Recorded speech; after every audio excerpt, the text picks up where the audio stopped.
Taïwan n'est pas seulement une île, c'est un bouton rouge, un petit territoire au milieu du Pacifique, mais capable de provoquer une crise entre les deux plus grandes puissances du monde, la Chine et les États-Unis. Chaque avion chinois qui s'approche, chaque navire militaire qui tourne autour de l'île, chaque vente d'armes américaines, chaque déclaration du Japon, tout cela ressemble à des détails séparés, mais en réalité, ce sont peut-être les pièces d'un engrenage beaucoup plus dangereux. Et si Taïwan devenait le point de départ du prochain grand choc mondial? Je suis Alexandre Morel, et pendant que le monde regarde les événements, nous allons analyser ce qui se passe réellement dans l'ombre. Il existe des endroits sur Terre où une simple erreur peut changer l'histoire. Un détroit, une frontière, une base militaire, une île. Taïwan appartient à cette catégorie. À première vue, ce territoire semble petit face à l'immensité de la Chine. Mais dans la réalité géopolitique, Taïwan est immense. Immense par sa position, immense par sa technologie, immense par sa valeur stratégique, immense par les puissances qu'elle attire autour d'elle. Car aujourd'hui, Taïwan n'est plus seulement un sujet entre Pékin et Taipei.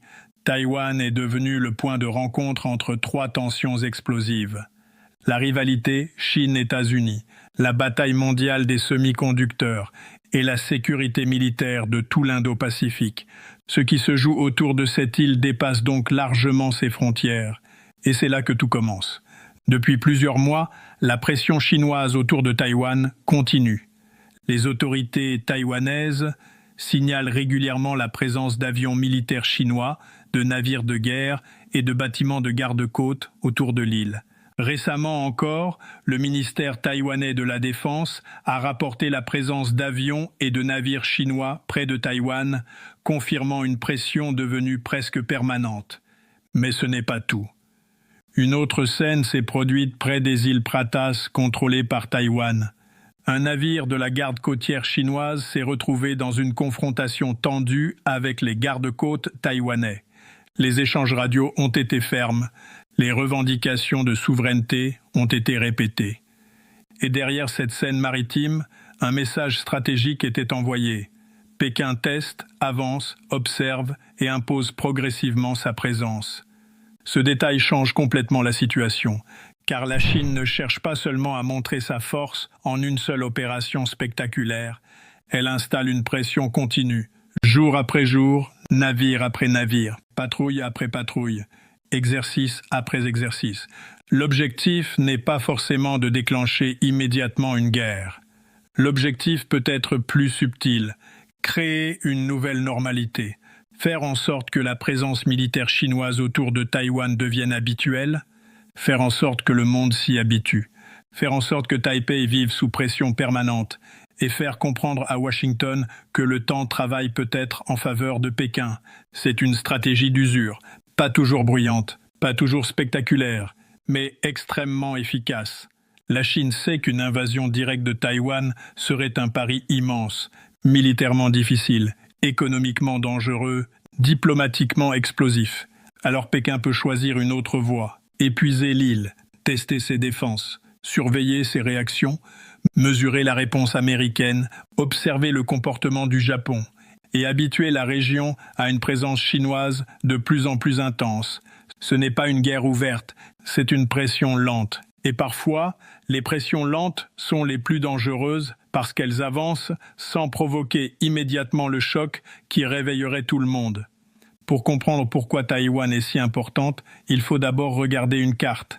Taïwan se trouve au cœur de la première chaîne d'îles du Pacifique occidental. Cette ligne géographique va du Japon jusqu'aux Philippines. Pour les stratèges américains, cette zone est essentielle pour contenir l'expansion maritime chinoise. Pour Pékin, au contraire, elle représente une sorte de barrière. Une barrière qui limite son accès direct au Pacifique. Tant que Taïwan reste séparé de la Chine continentale et proche du camp américain, Pékin reste stratégiquement bloqué sur sa façade maritime orientale. Mais si Taïwan basculait, alors tout changerait. La Chine pourrait renforcer sa profondeur maritime. Elle pourrait projeter sa puissance plus loin dans le Pacifique. Elle pourrait menacer plus directement les routes américaines et alliées. Elle pourrait modifier l'équilibre militaire entre le Japon, les Philippines, Guam et les États-Unis. Voilà pourquoi Taïwan n'est pas seulement une île, c'est une clé militaire, une clé maritime, une clé technologique, une clé psychologique. Et cette clé, Pékin la considère comme une partie de son territoire. La Chine affirme que Taïwan doit être réunifié avec le continent. Les autorités chinoises répètent depuis longtemps que cette question relève de leur souveraineté. De son côté, Taïwan possède son propre gouvernement, ses institutions, son armée, ses élections et son identité politique distincte. Ce désaccord est au cœur du problème, car pour Pékin, toute reconnaissance internationale trop forte de Taïwan ressemble à une provocation. Pour Taipei, toute pression militaire chinoise ressemble à une menace existentielle. Pour Washington, toute attaque contre Taïwan serait un test majeur de crédibilité dans l'Indo-Pacifique, et c'est là que les États-Unis entrent dans le jeu. Washington ne reconnaît pas officiellement Taïwan comme un État indépendant au sens diplomatique classique, mais les États-Unis entretiennent avec l'île une relation sécuritaire profonde. Ils lui vendent des armes, ils soutiennent sa capacité de défense, ils envoient des signaux politiques.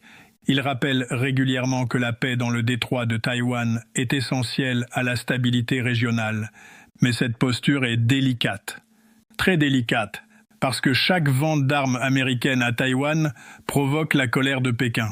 Les États-Unis considèrent ces ventes comme un moyen de dissuasion. L'idée est simple, plus Taïwan est capable de se défendre, plus le coût d'une attaque chinoise devient élevé.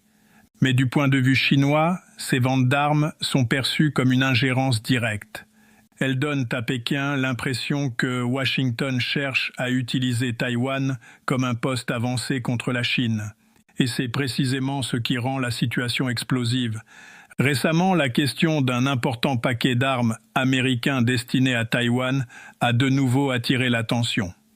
Selon l'Associated Press, Taïwan a indiqué ne pas avoir reçu de notification officielle d'une pause concernant un projet de vente d'armes de 14 milliards de dollars, alors que des débats existaient autour du calendrier et des priorités américaines. Ce chiffre est énorme. Mais derrière le montant, il y a surtout un message. Washington veut montrer que Taïwan n'est pas seul. Pékin veut montrer que ses soutiens auront un coût. Taipei veut renforcer sa défense avant qu'il ne soit trop tard. Et dans cette partie, chaque décision est interprétée comme un signal. Un radar vendu devient un message. Un missile livré devient un avertissement. Un navire américain dans la région devient une démonstration. Un exercice chinois devient une pression. Rien n'est neutre. Tout parle. Mais ce n'est pas seulement une affaire militaire. Taïwan possède un autre trésor. Un trésor invisible pour le grand public, mais vital pour l'économie mondiale, les semi-conducteurs. Ces puces électroniques sont partout, dans les téléphones, les voitures, les ordinateurs, les avions, les satellites, les armes modernes, les systèmes d'intelligence artificielle, les infrastructures numériques. Sans semi-conducteurs avancés, une grande partie du monde moderne ralentit.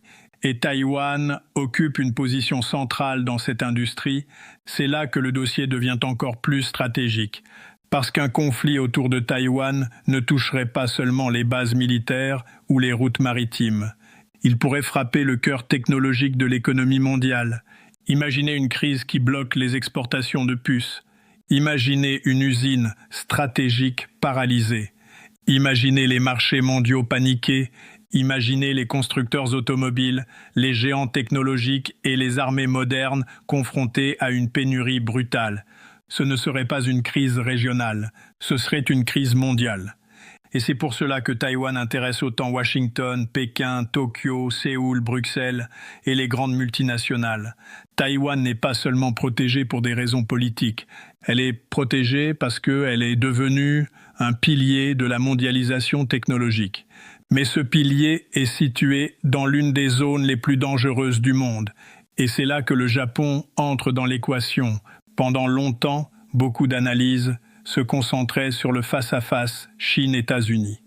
Mais aujourd'hui, il devient impossible d'ignorer le rôle japonais. Pourquoi? Parce que si une crise éclate autour de Taïwan, le Japon serait directement concerné. Géographiquement d'abord, les îles japonaises du Sud se trouvent proches de Taïwan. Les bases américaines au Japon jouent un rôle clé dans la présence militaire américaine en Asie. Et Tokyo sait qu'un basculement de Taïwan changerait profondément son environnement sécuritaire.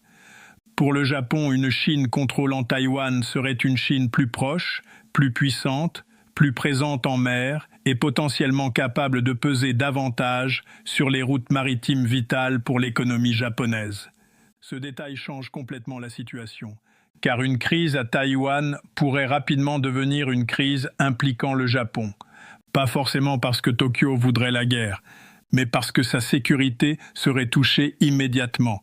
Le Japon dépend de routes maritimes sûres, il dépend des importations d'énergie, il dépend du commerce international, et il dépend de l'équilibre militaire en Asie de l'Est. Si cet équilibre se brise, Tokyo ne peut pas rester spectateur. C'est pourquoi le Japon renforce progressivement sa posture de défense. Et c'est pourquoi Pékin observe avec inquiétude tout rapprochement militaire entre Washington, Tokyo, Taipei et d'autres partenaires régionaux. Mais ce n'est pas tout. Les Philippines jouent aussi un rôle croissant. L'Indo-Pacifique devient une immense carte d'échecs où chaque base, chaque port, chaque accord militaire et chaque exercice conjoint peut modifier le rapport de force. Les États-Unis renforcent leurs liens avec plusieurs alliés. La Chine développe sa marine et impose sa présence. Le Japon se prépare davantage. Taïwan augmente sa résilience. Les Philippines redeviennent stratégiques. L'Australie, la Corée du Sud et l'Inde surveillent. Une crise locale pourrait donc devenir une crise régionale, puis une crise mondiale. Et voici le moment choc. Le plus grand danger à Taïwan n'est peut-être pas une invasion annoncée à l'avance. Le plus grand danger pourrait être un incident.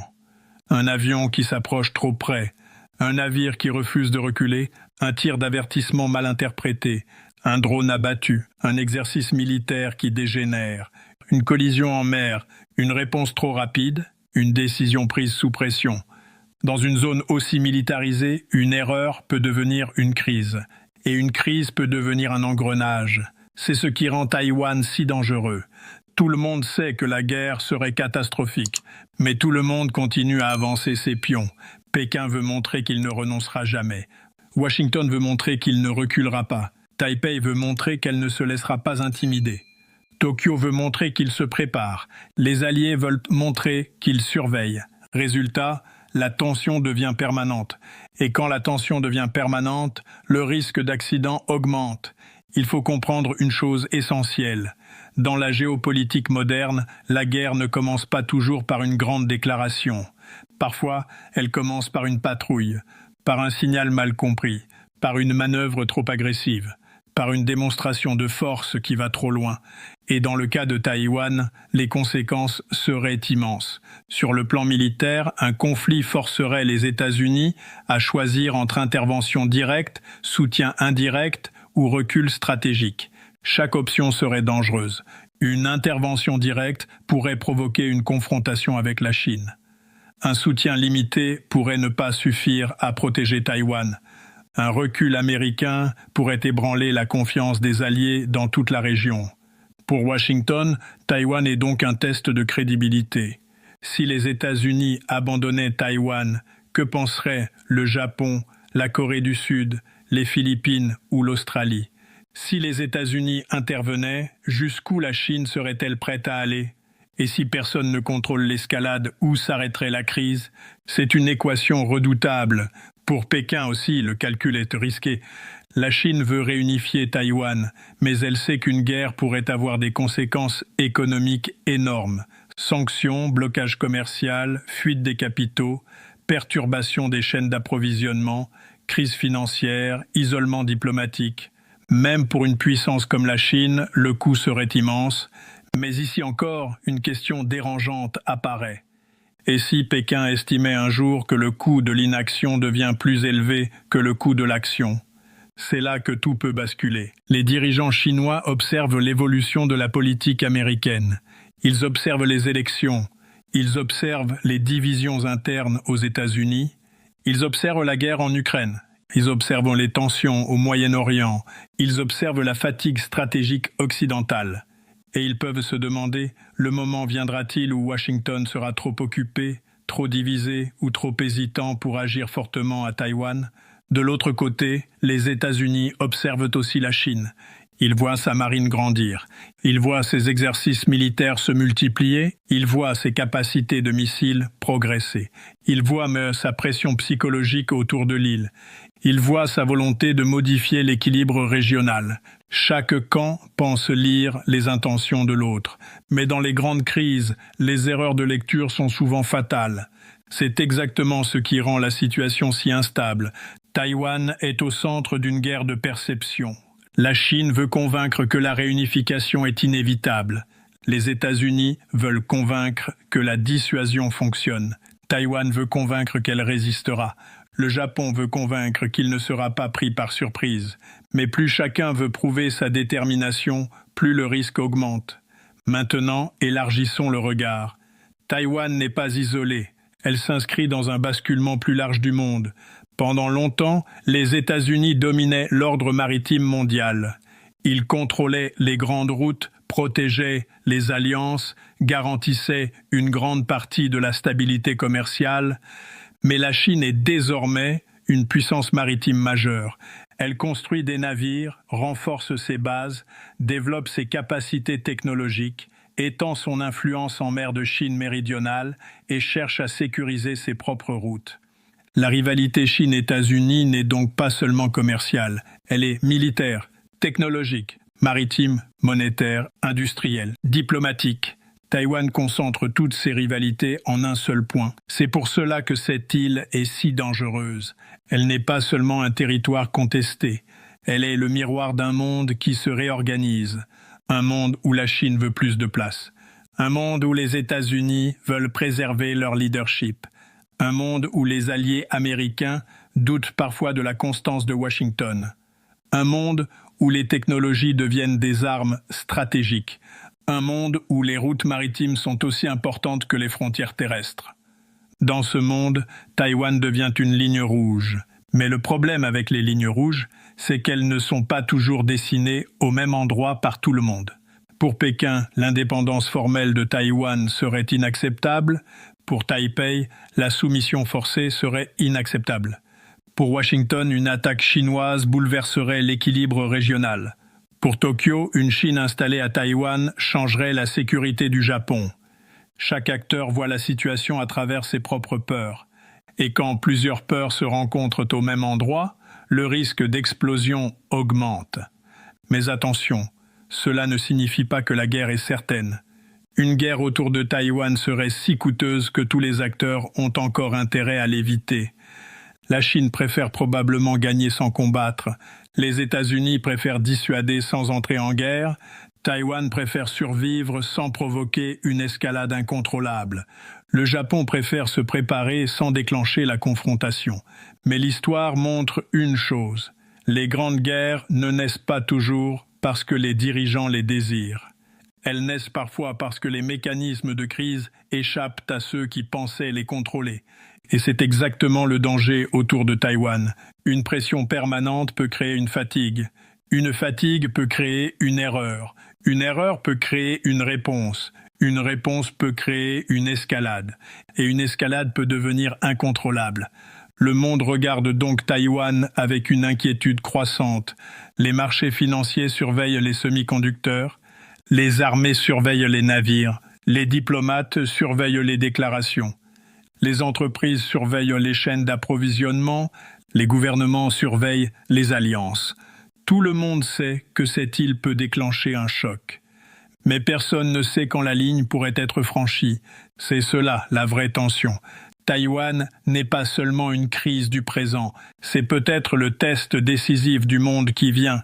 Si la Chine parvient à imposer sa volonté sans réaction forte, l'équilibre de l'Indo-Pacifique changera. Si les États-Unis parviennent à maintenir la dissuasion, Pékin devra continuer à avancer prudemment. Si Taïwan renforce sa défense, le coût d'une attaque augmentera. Si le Japon s'implique davantage, la crise deviendra encore plus régionale. Chaque scénario ouvre une porte différente, mais aucune porte n'est sans danger. Et c'est pourquoi Taïwan reste l'un des dossiers les plus sensibles de la planète. Pas parce qu'une guerre est certaine, mais parce qu'une guerre y serait mondiale dans ses conséquences. Elle toucherait les marchés, les puces électroniques, les routes maritimes, les alliances, les monnaies, la technologie, la crédibilité américaine, l'ascension chinoise, la sécurité du Japon et l'avenir de tout l'Indo-Pacifique. Voilà pourquoi un avion chinois près de Taïwan n'est jamais un simple avion. Voilà pourquoi un navire chinois près d'une île contrôlée par Taipei n'est jamais un simple navire. Voilà pourquoi une vente d'armes américaines n'est jamais une simple transaction. Chaque geste est un message, chaque message est un test. Chaque test rapproche le monde d'une question que personne ne veut vraiment affronter. Si Taïwan bascule, qui osera intervenir ? Taïwan est petite sur la carte, mais dans le jeu des grandes puissances, elle est gigantesque. Elle concentre la rivalité entre la Chine et les États-Unis, la bataille des semi-conducteurs, la sécurité du Japon, l'avenir de l'Indo-Pacifique et la crédibilité de l'ordre mondial actuel. Le plus inquiétant, ce n'est pas seulement la possibilité d'une invasion, c'est la lente accumulation de signaux. Les avions, les navires, les exercices, les ventes d'armes, les déclarations, les alliances, les avertissements, tout avance petit à petit. Et parfois, l'histoire ne bascule pas d'un coup. Elle bascule parce que tout le monde a trop longtemps cru que l'autre reculerait. Si cette analyse t'a aidé à comprendre les enjeux cachés autour de Taïwan, abonne-toi à la chaîne. Ici, on décrypte les rapports de force mondiaux sans bruit inutile, mais avec les clés essentielles pour comprendre ce qui se prépare vraiment.